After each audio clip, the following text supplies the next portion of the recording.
El tema 3 es el tema que culmina la exposición de nuestro curso. Tiene que ver concretamente con las cuestiones de globalización. Entenderás que en una primera instancia hay que tratar de ubicar qué implica globalización. El término globalización en condiciones reales es un término antiguo, tiene que ver con la época de las exploraciones, pero en nuestro tiempo se le ha dado énfasis en base a la construcción de las reciprocidades que existen en relación a las condiciones de los mercados, de la interculturalidad, de la cultura en términos totalizantes o globales, y precisamente en la interacción que existe entre estos fenómenos de los estados y los individuos como tal. Notarás en un primer momento que no he tratado de definir globalización, es un concepto totalmente indefinible porque tiene que ver con una serie de variables que permiten acceder a él. Tiene que ver con condiciones económicas, con condiciones de comunicación, con condiciones de educación, con condiciones políticas, con condiciones antropológicas, es decir, con una serie de variables en donde el tejido social se mueve. Por eso no existe una definición de globalización. Encontrarás que puedes acceder, si lo buscas en diccionarios, a muchas de ellas. ¿Qué implica esto? Que cada una de estas definiciones trata de conjuntar la serie de variables que caracterizan al fenómeno, y por lo tanto debemos entenderlo como tal, como un fenómeno de orden social.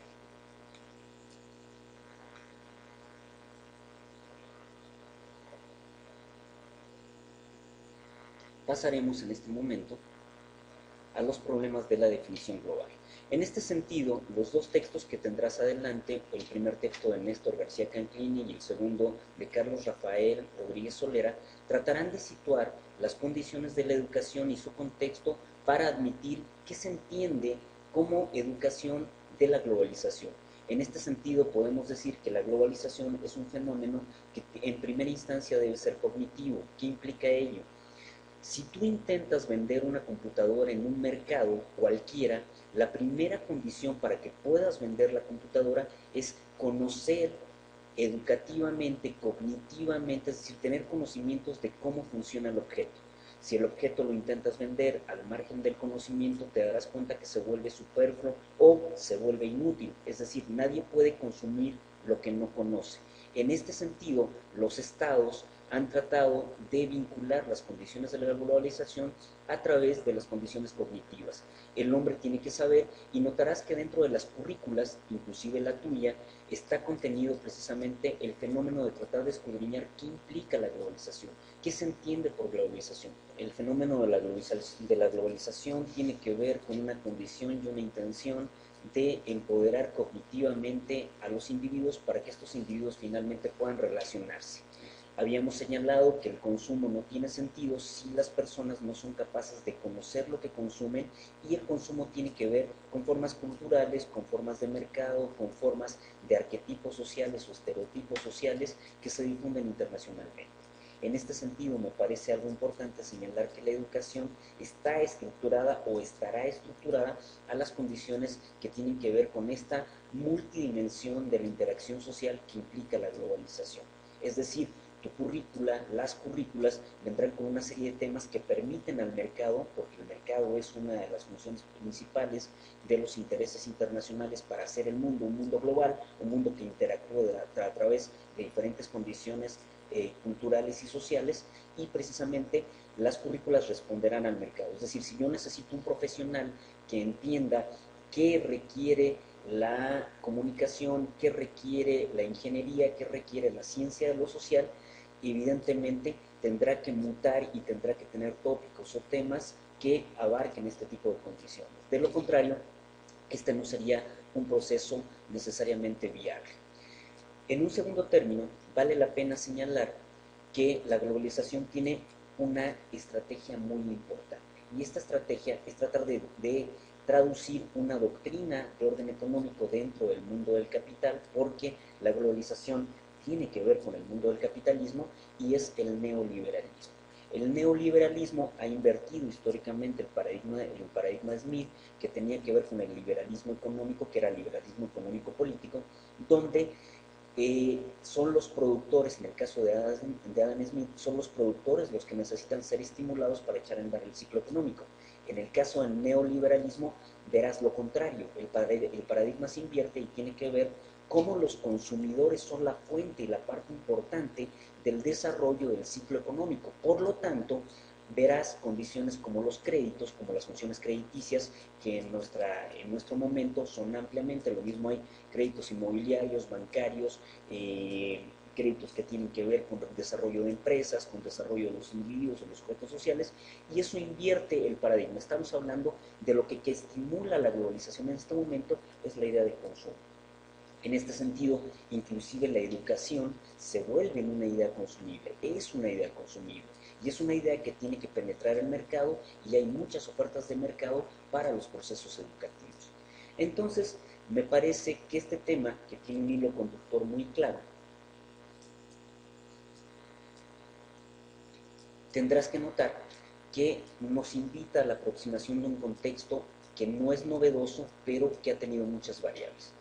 Entonces, me parece que este contexto global invita también a que podamos señalar y admitir las consideraciones más importantes de cómo los sujetos interactúan, en donde la educación juega un papel piramidal porque es la que difunde las estructuras cognitivas, es decir, cómo pensamos, para qué pensamos, cómo apropiamos los conocimientos, para qué nos permiten estos conocimientos jugar finalmente en un ámbito de acción social, y esta condición es muy importante para insertar al individuo a las lógicas de la producción, es decir, no puede haber producción en todos sus sentidos y reproducción de la producción si el hombre no es capaz en determinado momento de aprender cognitivamente. Volvamos al ejemplo que te había puesto en primera instancia. Si yo deseo que alguien consuma una computadora, necesita primero saber cómo funciona la computadora para que esto se lleve a cabo como objeto de consumo. Lo mismo existe, si lo ves ampliadamente, en las formas de la cultura. Hay industrias culturales como las industrias de los libros, como las industrias de la música, las cuales requieren necesariamente ser pensadas y repensadas a través de objetos sociales que permitan hacer inteligibles, entendibles las formas del desarrollo cultural para poderlas consumir. Esa es una condición clara, no debes olvidarlo. Entonces, me parece que cerrando este tema, en este sentido, yo trataría de hacer un compendio y diría lo que primero te señalé: la globalización no es un proceso necesariamente uniforme, es un proceso complejo del hombre en el cual hay una serie de variables que debes tomar en cuenta, desde la integración social, la función que tienen o el papel que juegan los estados dentro de ellos, es decir, diferentes países se mueven en relación a este fenómeno, la estrategia que implica la doctrina económica que funda la posibilidad de entender al mundo global a nivel precisamente de las estructuras económicas, que implica el neoliberalismo, este sentido del consumo como forma de entender la vida, como forma de socializar, y que para llegar a ese consumo requieres necesariamente de las funciones de orden cognitivo, es decir, qué sé, cómo sé, para qué lo sé, de qué me puede servir, cómo es útil, y en este papel la globalización está inmiscuida a través de las funciones de la educación. La educación es una educación que tiene un porqué y un para qué, y ese porqué y ese para qué tiene que ver expresamente con las condiciones de cómo desarrollo al sistema o a las funciones del sistema.